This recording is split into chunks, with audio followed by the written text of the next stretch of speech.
42. La prosperidad de los negocios de Relumbrón. Nada tan completo y tan perfecto como la casa de moneda del molino de Perote. Volantes poderosos, máquina de acordonar, un par de hornos para la fundición, crisoles para la plata y para la liga. En una palabra, cuanto era necesario en pequeña escala para que medallas y monedas pudieran ser acuñadas con perfección. Relumbrón y el licenciado Chupita quedaron maravillados. Se comenzó el trabajo con la acuñación de 500 medallas de plata de la Virgen de Guadalupe del tamaño de 1 peso y con el título de la moneda, para que pudiesen ser reconocidas y quintadas en la Casa de Moneda de México. Esto proporcionaba la más completa seguridad para la acuñación de la moneda falsa.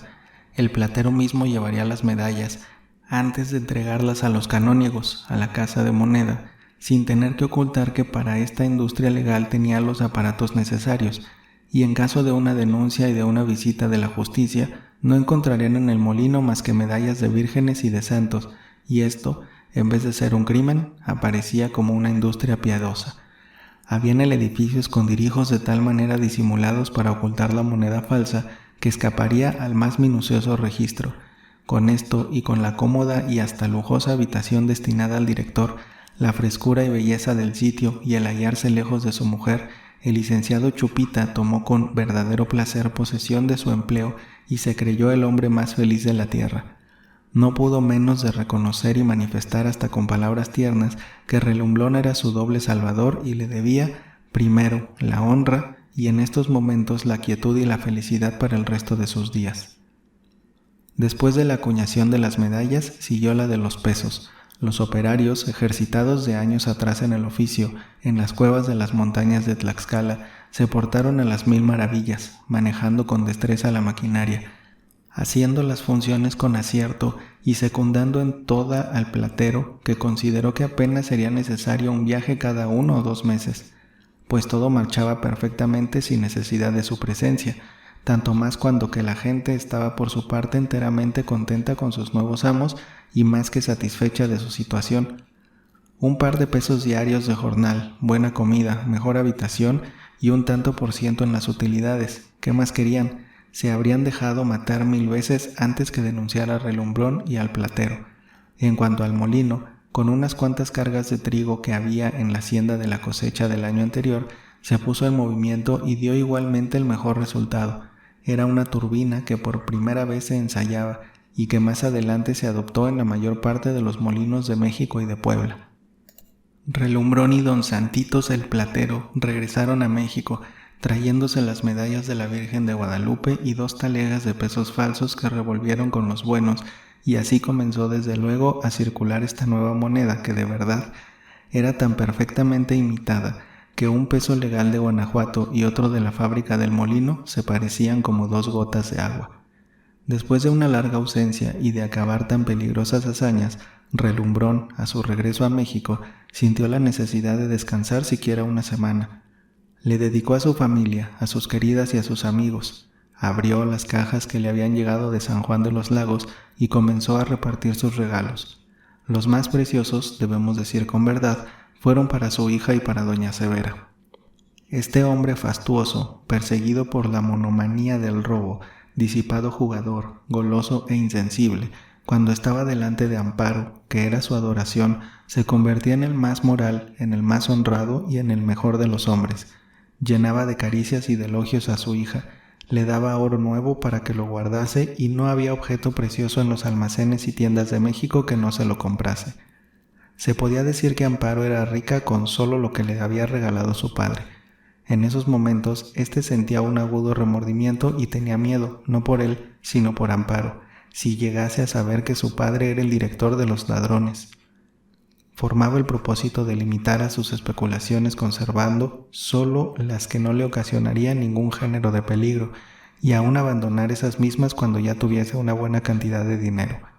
Doña Severa sorprendía en estas expansiones de cariño a su marido y a su hija, tomaba parte en ellas, había ligeras y discretas insinuaciones de celos, ojos húmedos, palabras dulces, alusiones a otros tiempos mejores, protestas y promesas y todo cuanto hay de sincero y de agradable en el cuadro de familia mejor pintado, y abrazados los 3, se dirigían al comedor, donde encontraba a Relumbrón flores olorosas, canarios y calandrias que cantaban y algún dulce o guisado apetitoso que nunca dejaban de prepararle con sus propias manos doña Severa o Amparo. Ese día era el hombre amable del hogar. No salía en la noche, jugaba al porrazo con Amparo, se acostaba a buena hora, y doña Severa, tan fría, tan seria en la apariencia, se convertía en la esposa más tierna y más amante. Una francesa de 25 años no le igualaba en afectos y en caricias. A pesar de los años transcurridos, estaba enamorada de su marido. Relumbrón era bien parecido, robusto, ardiente, simpático. Representaba 10 años menos que los que tenía. Aunque hombre hecho, era joven todavía. La luna de miel se renovaba por una semana. Esto suele acontecer entre casados viejos, pero es muy raro. Esos instantes de verdadera felicidad desaparecían como las estrellas errantes en las oscuras profundidades del alma de Relumbrón. Al salir de su casa dejaba en la puerta sus buenos recuerdos y mejores intenciones, y nunca le parecía bastante la suma de 100, la de 200 o 300,000 pesos. Más, mucho más, sin límite ni medida, y entraba en casa de Luisa, que era su favorita, y allí, con otras amigas de menos que del medio mundo, pasaba la noche bebiendo y riendo y diciendo propósitos obscenos, y contaba a doña Severa y a su hija que el presidente lo había ocupado para que vigilara los cuarteles o para cualquier otra cosa.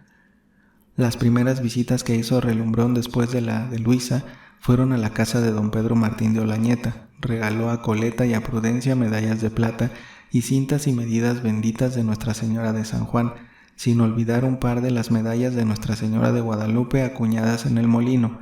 De allí se fue a la casa de Clara. Le aseguró que su marido estaba muy contento, que comía mucho y que cuando volviese estaría gordo como una bota, en lugar de chupado como un espárrago.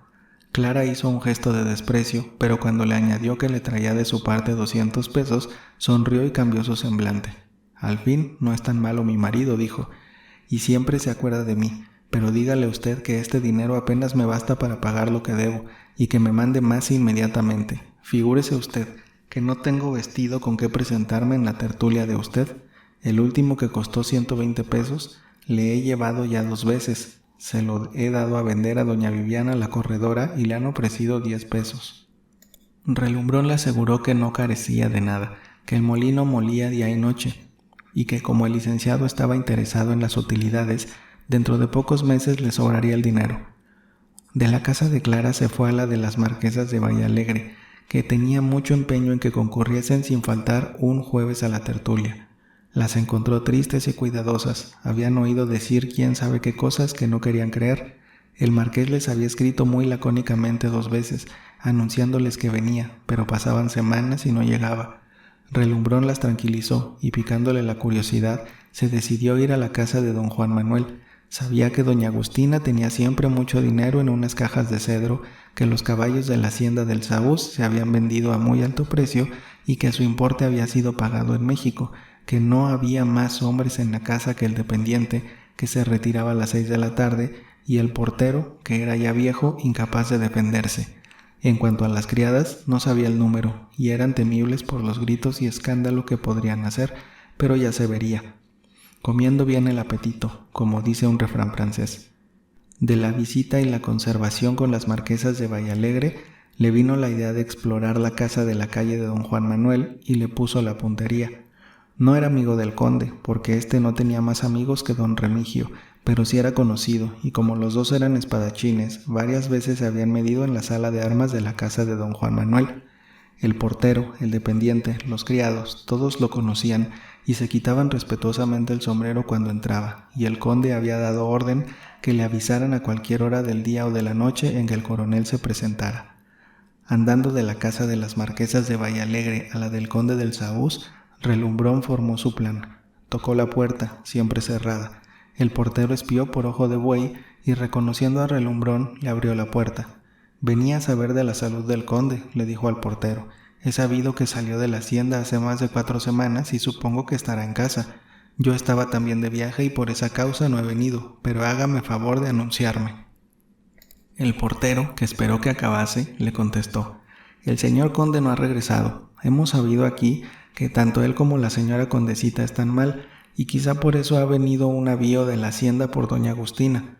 Mi mujer y mi hija la han acompañado porque no está bien de salud, no sabemos qué tiene, pero ella está muy triste y muy abatida. Mi hijo está destinado de mayordomo en la hacienda del marqués de Vallalegre, que está embargada, pero le han dejado en su destino. Relumbrón no solo aguantó, sino que le agradó mucho la relación del portero, que respondía a las pesquisas e indagaciones que él se proponía hacer. Siguió platicando y supo que estaba solo en su cuarto. Doña Agustina se había marchado y arriba habitaban la cocinera antigua de la casa, ya doblada de puro vieja, una muchacha de convento que había reemplazado a Tules y la costurera que por acompañarse, porque tenían miedo a los muertos, dormían en el comedor. Relumbrón se retiró muy satisfecho de su visita y prometió volver al momento que supiera que el conde había regresado de su hacienda. En los días subsecuentes continuó visitando a cuantas personas creyó que un día u otro podrían serle útiles, aprovechando la oportunidad para hacer indagaciones minuciosas, sin que los propios amigos pudiesen ni remotamente maliciar el objeto de ellas. De su segunda entrevista con el presidente hay necesidad de dar alguna idea. El día que escogió para hablarle de los asuntos que le importaban, el presidente estaba del mejor humor y Relumbrón aprovechó la ocasión. «Ay, señor», le dijo, «un hombre desgraciado, el licenciado Bedoya, que implora la clemencia de usted y yo me intereso por él. Ah, un licenciado muy revoltoso y muy lleno de ignorancia y de vanidad. Un poco hay de eso, pero en el fondo no es un mal hombre. Y bien, ¿qué quiere ahora? ¿Volver a su juzgado? Eso es imposible. Ocupa el puesto un magistrado sabio y honrado y lo sirve solo por complacerme, pues ni el sueldo necesita. Es hombre rico. Ni por pienso, señor presidente. Se conformaría con que lo sacase usted de la situación extrema en que se halla. Pues ¿dónde está? Donde usted dispuso que estuviese, en un calabozo del castillo de Acapulco, y quizá a estas horas habrá muerto. Me había olvidado completamente a dónde había mandado a Bedoya. Tal vez el ministro de la guerra lo despacharía. Por lo demás, no se perderá mucho si se muriese. Estos licenciados, vestidos de negro, chiquitos, habladores e inquietos, traen a la nación revuelta y no dejan establecerse sólidamente a ningún gobierno. El día que desaparezcan de la escena, tendrá paz y orden la nación. Pero vamos al asunto. ¿Qué es lo que quiere usted? Ya se lo supliqué a mi general, que me haga la gracia de disponer que venga a México el licenciado Bedoya, y le doy mi palabra de que, lejos de que vuelva a conspirar, nos podrá ser muy útil, especialmente por el rumbo de Jalisco, del cual me permitiré hablar a usted. Tendría antes que solicitar otra gracia, y esta es más fácil de conceder porque no tiene relación con la política. Ya veo, dijo con afabilidad y buen humor el presidente, que hoy es día de mercedes. Hable usted y diga lo que quiere, para que nos ocupemos otra vez de Jalisco. Relumbrón recordó las muchas lecciones que sobre el negocio de Moctezuma III le había dado Lamparilla y dijo: «Existe en México un heredero directo del emperador Moctezuma, y hace tiempo que gestiona sin resultado el que lo ponga la Secretaría de Hacienda en posesión de sus bienes, que consisten en muchas haciendas en la falda del volcán y una parte del volcán mismo. Desde hace años, diversos gachupines, diciéndose apoderados de títulos de Castilla residentes en Madrid, están reclamando esos bienes diciéndose herederos del emperador azteca, pero la razón natural rechaza esta suposición. Moctezuma era mexicano, así sus descendientes y herederos tienen de por fuerza que ser indios y mexicanos, y hasta ridículo es que un duque español sea heredero de un indio azteca. Esto salta a los ojos. Entre tanto, han corrido los años y los vecinos de Ameca, mirando que los ranchos y las haciendas estaban abandonadas, se han apoderado de ellas. Con una orden del ministro de Hacienda, Moctezuma III entrará en posesión de su hacienda y si hay reclamaciones legales, queda su derecho a salvo a los agraviados para ocurrir a los tribunales». Como ya le habían hablado diversas personas y a cada momento de los herederos de Moctezuma, que eran muchos, y él creía en el fondo que no había ningunos, porque después de 3 siglos ni polvo había quedado del emperador azteca ni de sus herederos directos o indirectos, le agradó la última conclusión de Relumbrón. «Es una buena idea», le contestó. «Pondremos en posesión a este heredero, si tiene sus documentos en regla, y de esta manera me quito de encima a 5 o 6 que reclaman también y que se valen hasta del influjo de los ministros extranjeros. Los tribunales darán la razón a quien la tenga». «¿Pero qué clase de heredero es ese que vamos a favorecer? En libertad Bedoya y elevado, como quien dice, a emperador un indio cacique, tenaz y engreído como son todos ellos, vamos a tener una guerra de castas y vale más evitarla que no reprimirla». «Ni por pienso, señor presidente», dijo Relumbrón, riendo al observar que el jefe supremo decía esto en tono de chanza. Moctezuma III es un valiente muchacho y debe haber hablado a usted de su buen comportamiento en la campaña del coronel Vaninelli. Usted lo ha hecho capitán, es íntimo amigo de ese bizarro oficial que llaman el Cabo Franco y que creo que es ya teniente coronel. Ya recuerdo todo y no necesito más explicaciones. Con mucho gusto firmaré el acuerdo y vive Dios que pondremos en posesión de sus bienes a ese célebre Moctezuma III. Escriba usted los acuerdos. Relumbrón tomó una pluma, escribió los acuerdos a su satisfacción y el presidente los firmó sin leerlos. Volvamos a hablar de Jalisco. Relumbrón renovó cuanto había expresado en la primera conferencia sobre dicho asunto y añadió algo más. En consecuencia, el primer plan para la caída del gobernador se modificó notablemente. Quedó convenido que una vez puesto en libertad el licenciado Bedoya, Relumbrón lo enviaría a Guadalajara, como de paso para su pueblo, donde se proponía vivir retirado, acompañando a su padre ya muy anciano y enfermo, que una vez quieto en su casa, procuraría indagar el paradero de Valentín Cruz hasta encontrarlo, lo que no sería difícil, pues probablemente estaría oculto en algún pueblo cercano o en el mismo San Pedro, que de acuerdo con él, combinase un pronunciamiento fundado en que las elecciones eran nulas, que se había falseado la voluntad nacional, que se convocase a nuevas elecciones ocupando provisionalmente la presidencia el gobernador de Jalisco. Seducido seguramente el gobernador, por lo menos se dejaría querer y correr la bola sin contrariar la voluntad nacional. En ese caso había ya movido para destituirlo del mando y declarar a Guadalajara en estado de sitio. Las fuerzas de Valentín Cruz no serían perseguidas como la vez pasada y Vaninelli se situaría a su tiempo en un lugar cercano para dominar la situación y caer sobre el gobernador o sobre Valentín Cruz si era necesario y no obedecía la consigna. El plan no era muy acabado y por encima saltaban sus defectos, pero Relumbrón quedó autorizado para perfeccionarlo cuando hubiese hablado con Bedoya. Entretanto se mandó situar a Vaninelli en Guanajuato, casi en el centro de la República, para que atendiese cualquier emergencia. Terminada por de pronto la parte política del plan de Relumbrón, se dedicó a seguir organizando la victoria que se proponía en la guerra que había declarado a la sociedad, y especialmente a los habitantes de México. Era una empresa que tenía algo de atrevido y de grandioso en la escala infinita del crimen. Un hombre acompañado de unos cuantos cómplices contra 200,000 habitantes. La partida de juego de don Moisés quedó instalada en una amplia casa en la esquina del colegio de niñas. A los muebles que sirvieron en la feria se añadieron ricos cortinajes y mesas de caoba y de palo de rosa, y cuadros representando a Napoleón a caballo, casi desembarcándose en el Monte Blanco y despidiéndose de Fontainebleau, de sus granaderos con gorras de piel de oso más grandes que las que sirvieron de modelo al gobernador de Puebla. Una lámpara de muchas luces que se reflejaban en las mamaderas de cristal iluminaban el gran salón por las noches y una mesa con licores, puros, cigarros y carnes frías estaba constantemente a disposición de los abonados a las mesas de tresillo, colocadas en las otras piezas. Hizo ruido en la ciudad la instalación de esta partida. Se volvió de moda y la gente más aristocrática y rica concurría por lo menos a jugar al tresillo. Don Moisés, desde que regresó de la feria, no abandonaba su capa con cuello de nutria. Compró un coche, tomó una buena casa, la amuebló con cuanto lujo era posible y la gente de comercio y de rumbo lo visitaba. Daba semanariamente una comida a amigos muy distinguidos. Relumbrón, después de algunos días de instalada la partida, tuvo un disgusto, fingido, con don Moisés. Delante de varios testigos dijo que este era un ingrato, que se daba más importancia de la que merecía y que no volvería a poner un peso en la partida. Casi al mismo tiempo, don Jesús, el tinacalero, muy bien vestido de paño negro, pero sin chaqueta y con su camisa muy limpia, estaba al frente de la gran ciudad de Bilbao, situada en la plaza de Santa Clarita. Era una tienda de 2 puertas, con un armazón bien combinado y pintado de rojo, lleno de botellas de aguas de color, fingiendo vinos y licores, pilones de azúcar en el tapanco, barriles y tercios arrumbados en la trastienda y mirándose desde la calle. Mucha apariencia y en realidad poca cosa, no faltando sin embargo un surtido de cuanto podían necesitar los vecinos de barrio. Lo que tenía de importante la negociación era que se vendía más barato que en cualquiera otra de su género.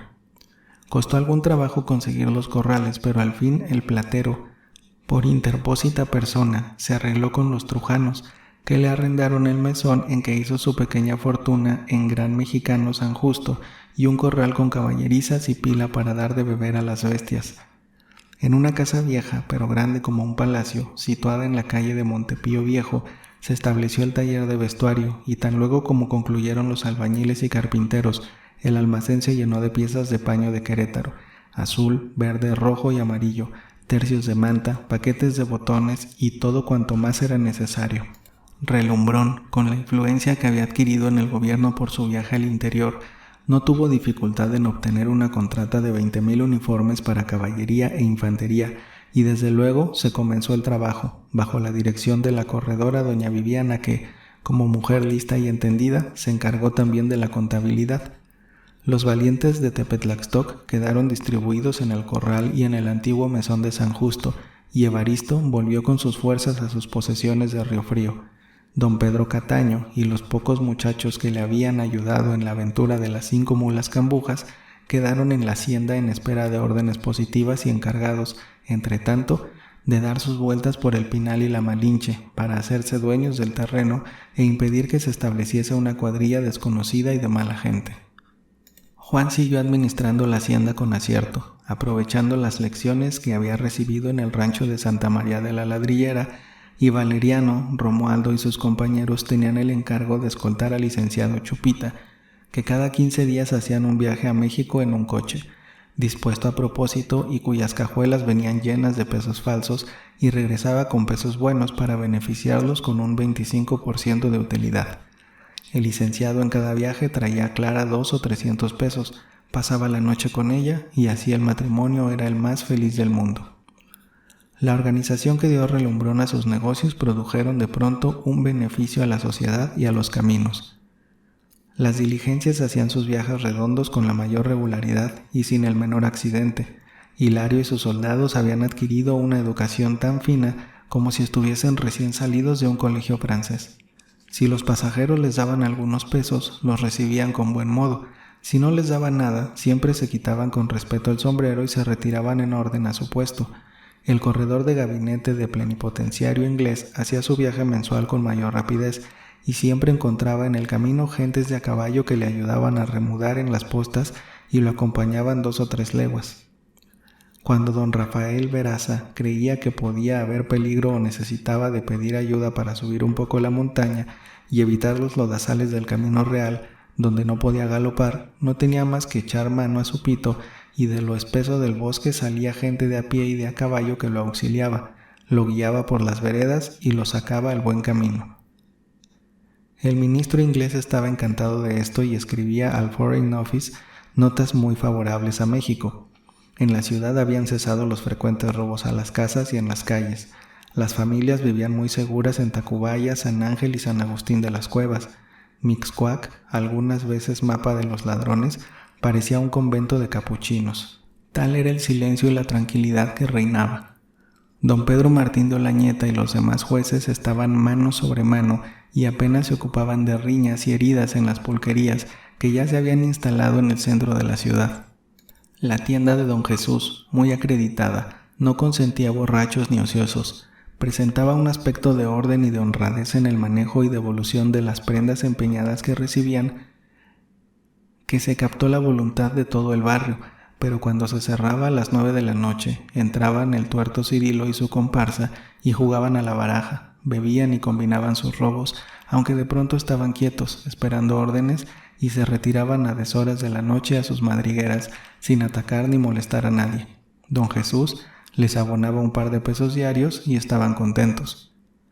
Relumbrón, sin dar la cara, había impuesto su voluntad a toda esa gente. No quería que se armasen ruidos ni escándalos por 4 reales, sino que obrasen a golpe seguro y con una utilidad relativa a los fuertes gastos que exigía esta vasta organización. Don Moisés obraba con mucho tacto, no usaba de su baraja mágica sino cuando la suerte lo abandonaba completamente y dejaba los puntos siempre contentos, permitiéndoles que ganasen pequeñas cantidades. A ocasiones, bajo el pretexto de enfermedad, abandonaba la partida González, que inspiraba confianza a los jugadores de toda la República, y tal era su suerte que, sin necesidad de droga, González le entregaba buenas cuentas. porque es sabido que las partidas, con el descuento de las puertas y las pasiones irresistibles de los puntos, en un mes sí y en otro no, hacen sus gastos y salen ganando. El bien montado establecimiento de la calle del colegio de niñas producían invariablemente a don Moisés y a Relumbrón de 2 a 3 mil pesos cada mes, líquidos, teniéndose en cuenta que aquel, como director, se abonaba además 4 onzas diarias. El platero no tenía ya tiempo para trabajar. La acuñación de las medallas de la Virgen de Guadalupe lo había levantado a una grande altura en la estimación del abad y canónigos de la colegiata, y tenía pedidos de medallas de la Soledad de Santa Cruz, del Señor del Sacromonte, del Señor de Chalma, de todas partes. Tenía 6 oficiales en lugar de 3, y ya daremos también la razón principal de tanto recargo de trabajo. La casa de moneda marchaba despacio, pero con mucha solidez. Chupita, encantado con su buena casa, con su buena mesa, pues uno de los monederos falsos guisaba como un chef francés, y con estar lejos de su mujer, ponía sus 5 sentidos en desempeñar su cargo. Llevaba perfectamente la contabilidad, con cifras que no entendían más que él y Relumbrón, y cada viaje quincenal producía por término medio unos 1,000 pesos de utilidad. Relumbrón mismo moderó sus gastos, dejó de ser calavera, prescindió de las orgías en la casa de Luisa y se dedicó exclusivamente, en la apariencia, al servicio de palacio y a las tertulias de los jueves en su casa, donde no perdía tiempo y platicando con tan diversas gentes de importancia que concurrían, terminaba el fin de la noche por saber la vida y milagros de las familias más notables de la ciudad y aún de muchas del interior. Había dado en una manía. En su casa y en la calle, cuando hablaba con un amigo o simple conocido, le decía: «¿Qué horas tiene usted? Porque mi reloj se ha parado». El Cándido, a quien se le dirigía esta pregunta, sacaba su reloj y le decía la hora. Relumbrón fingía que daba cuerda al suyo y aprovechaba la ocasión para examinar con una mirada ejercitada y calcular el mérito y valor del reloj que le mostraban. Así pasaron las cosas semanas y semanas, hasta que la red estuvo bien tendida y colocados, por las mañanas de doña Viviana, sirvientes distintos en las casas principales de México. En casa del marqués de Vallalegre, el cochero y el lacayo. En la de don Pedro Martín, la cocinera. En la de doña Dominga de Arratía, la recamarera. En la de Lamparilla mismo, el portero. En las secretarías de Estado y en diversas oficinas, escribientes y aún oficiales. En una palabra, todo México, se puede decir, estaba dominado por un espionaje y por una policía inconsciente de su misión, pero por medio de la cual sabía Relumbrón cada semana todo y aún más de lo que le importaba saber. En el momento que Relumbrón obtuvo la orden amplia y terminante para que se pusiese a Moctezuma III en posesión de la herencia de su antecesor, el gran Moctezuma II, que tuvo el honor de haber sido el amigo íntimo de Hernán Cortés, y otra aún más expresa para que el patriota Bedoya viniese de su destierro y pudiese circular libremente por la República entera, tuvo la delicadeza de ir personalmente a casa de Lamparilla para entregárselas en mano propia. Lamparilla, a pesar de las esperanzas que le daba Relumbrón cada vez que le hablaba, llegó a creer que el negocio de los bienes de su tutoreado estaba tan embrollado y tan difícil como al principio. En cuanto al de Bedoya, le importaba muy poco, y más bien le convenía que no viniese este buen amigo a cargar sobre él y reclamarle, cuando el caso llegara, la considerable parte que le había ofrecido en la soñada presa. Sin embargo, cuando Relumbrón, después de saludarlo, sacó del bolsillo unos papeles y los leyó en voz alta, creyó que un golpe de sangre le venía al cerebro. Se llevó las manos a la cabeza y en su explosión de júbilo y de entusiasmo, sin poderlo remediar, saltó al cuello de su protector, exclamando: el volcán, todo es nuestro, con su fuego hirviente, con su azufre para surtir de ácido sulfúrico a toda Europa, con su nieve, sobre todo con su nieve eterna, que no se acabará sino al fin del mundo. Ella nos convertirá en amos a esta ciudad. El día que se nos antoje nos enviaremos nieve, y llegando julio los habitantes de México tendrán que pedirnos de rodillas un trozo de nieve para refrescar su garganta ardiendo con el calor. Entonces será la nuestra, y a 4 pesos arroba, a 5 si nos da la gana. ¿Cuántas arrobas de nieve cree usted que tendrá el Popocatépetl? ¿1 millón? ¿2 millones? Ponga usted lo que quiera, 100 millones. Calcule usted por lo bajo a 2 pesos arroba. Solo por ese lado tendremos 200 millones de pesos y cuando menos 1 millón de azufre y son 300 millones. No hay que decir nada de esto a Bedoya, es muy pícaro y muy ambicioso. ¿Y las haciendas? Eso no es casi nada, casas de campo para divertirse y vivir tranquilo. Relumbrón reía y no podía interrumpir la palabra del licenciado, y con trabajo apartó los brazos que lo ceñían y que habían estropeado un poco su camisa y medio desprendido el fistol de brillantes. «Cálmese usted, licenciado», le dijo arreglando su camisa y el chaleco, «y modere su entusiasmo. El negocio es bueno, pero no como usted lo cree, porque no es fácil encontrar 100 millones de gentes que compren la nieve a 2 pesos arroba por más calor que tengan. Esta orden fue dada por la Secretaría de Hacienda, con la condición de que por ahora se ha de guardar la más profunda reserva, pues no quiere que se vayan a levantar los pueblos de Ameca con pretexto de que se les despoje de sus tierras y del derecho que creen tener para cortar nieve del volcán y venderla en México. Además, como usted mismo ha referido, los melquíades son temibles y revoltosos, y si usted se acerca por Ameca, le pasaría algo peor que la vez en que fue a buscar el documento que necesitaba y que al fin le proporcionó el licenciado don Pedro Martín». Lamparilla, con estas explicaciones, moderó su entusiasmo, pero siempre se consideró como el más dichoso de los hombres, pensando en que el papel que tenía en la mano equivalía a un tesoro, y este tesoro, aunque no realizado, le proporcionaría un triunfo completo en casa de Cecilia. «Hablemos 5 minutos de otras cosas, que mi tiempo está contado», le dijo Relumbrón. «Dé traza de que su amigo Bedoya venga lo más pronto posible a esta capital, pues tenemos una importante misión que confiarle, y empiece usted a ocuparse en una comisión que le ha de honrar, que en cuanto a dinero parece que no le fue tan mal en la feria, a juzgar por los muebles de la casa y el coche que está en el patio». «Verdad es que no carezco de nada», le respondió Lamparilla, «hasta mi bufet he abandonado, y a no ser por la consideración que debo a don Pedro Martín, cerraría yo mi estudio y me iría a dar un paseo a Veracruz, pero tratándose de usted, el alma y la vida, y no tiene más que mandar, ¿qué es lo que tengo que hacer? Una cosa muy meritoria y muy sencilla, servir a los pobres. Los jueces de lo criminal, por hacer algo, por darse importancia y fama de justicieros, sin exceptuar a don Pedro Martín, que tiene sus caprichos de cuando en cuando, condenan diariamente a multitud de infelices a penas que no merecen. Un robo insignificante de un pañuelo, un reloj, una sábana vieja, una morcilla en la tocinería, cualquier cosa, es castigado con 1 año o 2 de grillete, y los sacan con la cadena al pie a limpiar las atarjeas, sin contar los que cada noche despacha el gobernador a Yucatán, por vagos y malentretenidos. Pues que nosotros tenemos dinero más o menos y una buena posición social, es necesario no ser egoístas y mirar algo por esos pobres, que al fin son nuestros compatriotas, y los que en definitiva, cuando los cogen de leva, van a las filas del ejército, se baten y derraman su sangre por la libertad». Edificado quedó Lamparilla con esas 4 palabras, y consideró a Relumbrón como uno de esos hombres benéficos y humanos que, apareciendo como calaveras, ligeros y disipados, en el fondo no eran más que generosos y modestos, y se confirmó más en esta opinión cuando continuó: «Y con todo, licenciado, que el encargo que doy a usted es un beneficio a la humanidad, no trabajará usted de balde, pues puede ponerme en la cuenta de honorarios de mis negocios, de los que devengué por la defensa de los desgraciados.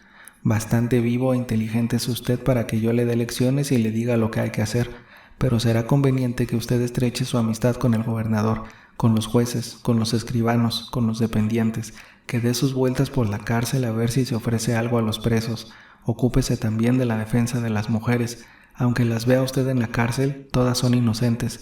Su gran delito es el amor, y por el amor y los celos cortan la cara con un tranchete al amante o a la rival. Pero eso no es nada, cuando más, alguna criada que se aparta los tomates y los garbanzos, buena gente en lo general». Lamparilla, que ya había prometido a su protector el alma y la vida, se la volvió a prometer, añadiéndole que pondría sus 5 sentidos en el desempeño de la comisión que le había confiado y de los demás asuntos que quisiese poner en sus manos. «No hay que mencionar mi nombre para nada, querido licenciado», y acentuó la palabra querido. «La caridad debe hacerse como dice el Evangelio, lo que sepa la mano derecha debe ignorarlo la izquierda». «Pierda usted cuidado, que mi pecho es un sepulcro», respondió Lamparilla, encantado de que un tan alto personaje le hubiese llamado querido, y con esto terminó la memorable visita. Relumbrón tenía ya un abogado activo, travieso y bien relacionado en México que le defendiese su gente. Así, en cuanto llegó a su casa, procuró por los medios indirectos de que se valía dar las instrucciones más precisas a toda su servidumbre.